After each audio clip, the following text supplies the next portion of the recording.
Alrighty everyone, with The Mandalorian Season 3 now officially coming to a close next week with the last episode airing, a lot of fans are being very skeptical about how this series is going to come to a close before, of course, we get to see Mando Season 4, either during holiday season of 2024 and or leading into 2025. This is Mike Zero. Subscribe if you're new and like this video to see future Star Wars updates. I'm also on Twitter at Mike01. I thank you also very much for the great and kind support.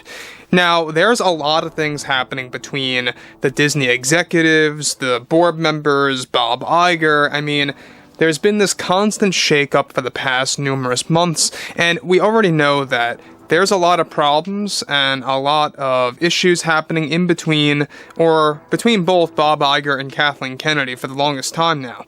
Now, one thing in particular that Bob Iger really made a stand on that I do appreciate about him, even though I was never a fan of this guy to this day even, I do still criticize Bob Iger based on what he has been doing with Disney overall and the Disney parks, such as the rates. I feel like that really needs to change, but that's a different subject. But anyways, the thing about what Bob Iger recently did has a lot to do with the roadmap, Kathleen Kennedy's master plan, essentially, with Star Wars and what she was sought out to do, and how a lot of it has to do with Disney+. Let's tap right into this. Now, we know that Kathleen Kennedy right now mainly, and I say mainly, only has creative control over the Acolyte and Skeleton Crew. Now, we know that John and Dave are fixing elements of Skeleton Crew and, you know, of course, the Acolyte, but Jon Favreau, however, left the project, of course, of the Skeleton Crew series, I believe it was, in order to help out with Dave Filoni more on the other upcoming projects like Ahsoka Season 2 and many upcoming titles that will be announced later this year. However, with Disney CEO Bob Iger right-sizing the company and, of course, the Star Wars roadmap through greenlighting projects and canceling others to ensure that they only put out quality products, it's noted that just recently Disney CEO Bob Iger finalized the cancellation of a major project that was in limbo for many years by Kathleen Kennedy that has now been officially removed from the roadmap of the Star Wars franchise. Now, it's noted that recently Iger decided to cancel an entire Star Wars trilogy that was in the early development phase that was going to be eventually released on Disney Plus as the first series of films to be showcased on the platform.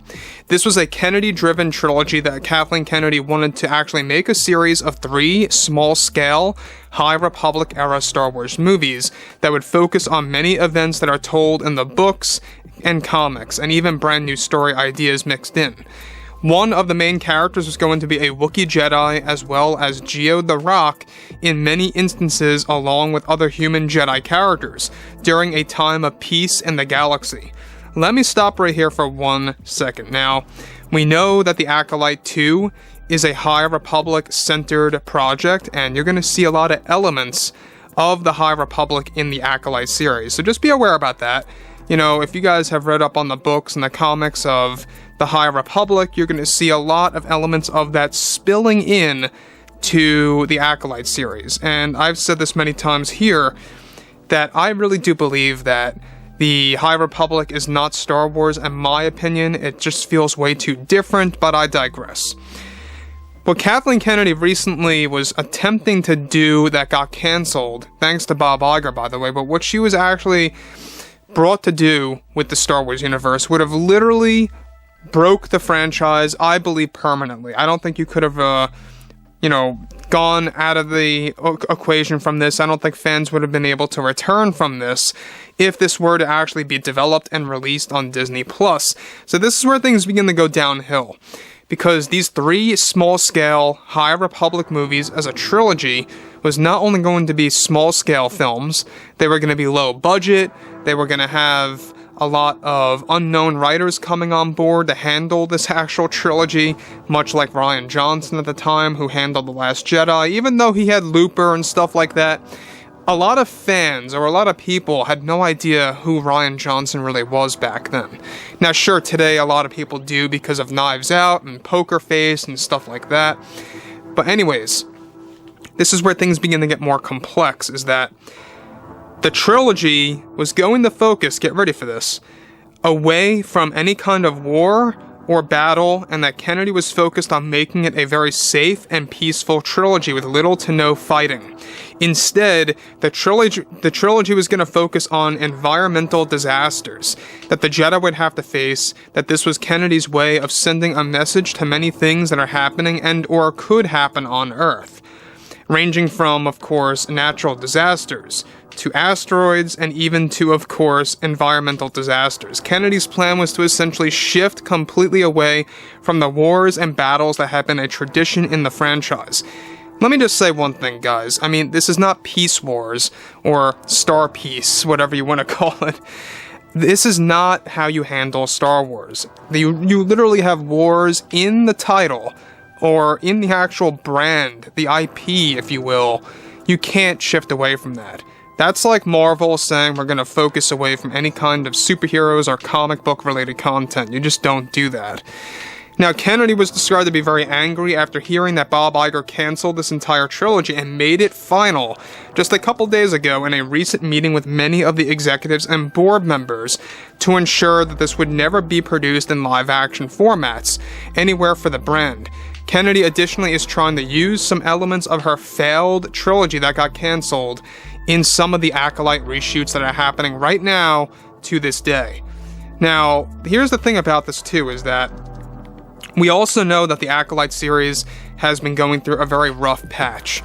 They've had a couple of rewrites, reshoots, toxic working environment between the cast and the crew. It's just a never-ending vicious cycle. And again, I'm not one to always be negative or pessimistic like this, but this is what's happening. This is what's happening over at Lucasfilm and Disney. It's a constant struggle. It seems like that there is indeed some kind of divide over at the company. You have a lot of employees that are either loyal to John and Dave and George, or loyal to Kathleen Kennedy, Leslie, and John Watts, and their treatment of Star Wars, or anybody else who's loyal to them. And so that's why I think you have a lot of these Lucasfilm, people, employees, whatever have you, creatives that really go off on the fans on Twitter. We've seen this time and time again.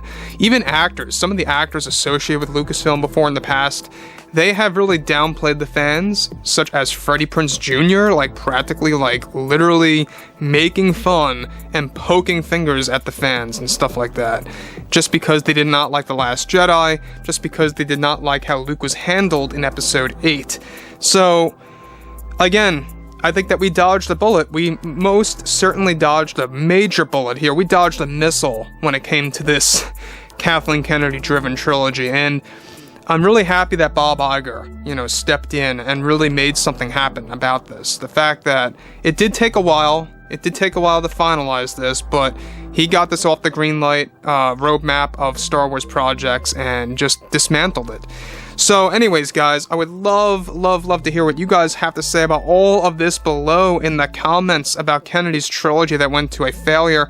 And if you guys did enjoy the content for today, make sure to drop a thumbs up on this video to support the channel. I thank you all so very much for the kind support, and I'll catch you guys next time.